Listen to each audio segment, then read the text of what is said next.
Have you ever felt? Are you listening? Damn.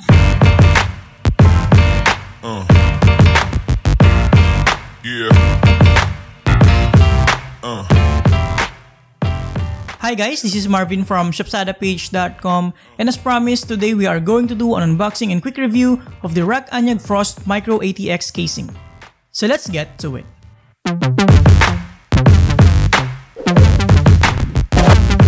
Alright guys, so just in case you're not aware or you're from outside the Philippines, Rakk Gears is a very popular local brand here that produces fairly affordable yet good quality gaming peripherals.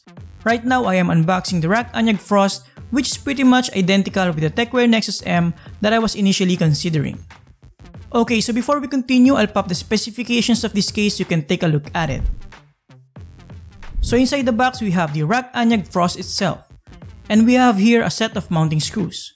The old version of this case actually uses an acrylic side panel, but this new revision uses tempered glass, which is very well appreciated.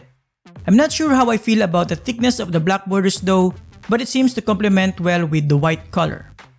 We have here 4 mounting screws that hold the panel together, and removing these are pretty easy using your own hands, but you can also use a screwdriver if necessary. Removing the side panel reveals the internals of the case. Right here we have the power supply shroud, which is not removable by the way, but it has 2 mounting points for 120mm fans and 2.5-inch SSD at its bottom. The cable management hose don't have rubber grommets, which I guess is one way to reduce its cost. It has pre-mounted motherboard standoff, which is nice, but you would still want to double check your motherboard just in case you need to remove or add more.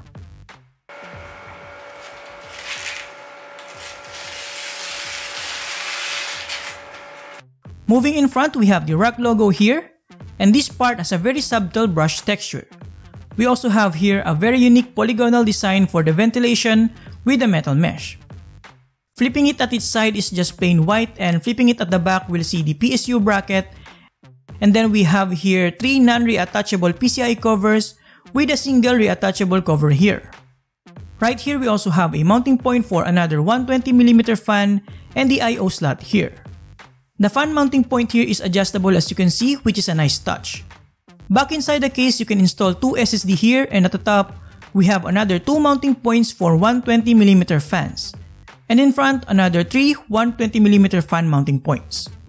The top of the case has a magnetic dust filter as you can see here, which is a very nice addition to a budget case like this.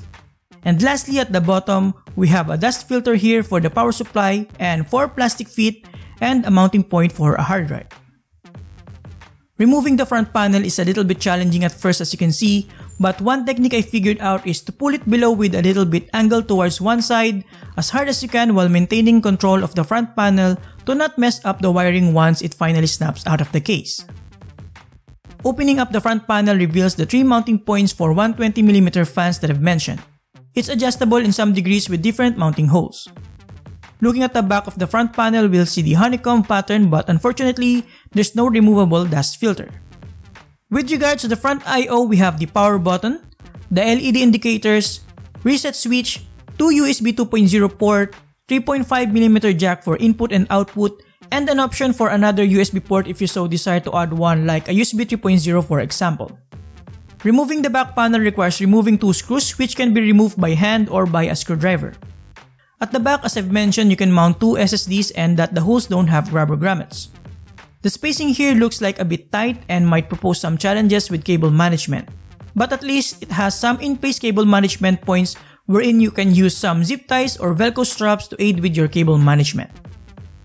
And I think that's about it guys for this case. My overall impressions are pretty positive and I feel like it's just about the right size for my intended build and setup. The aesthetics with the polygonal front panel design is also nice, and the overall black and white look is very pleasing. The front panel ventilation is also a nice bonus and might be the deal settler for this compared to the TechWare Nexus M, which is pretty much similar across the board.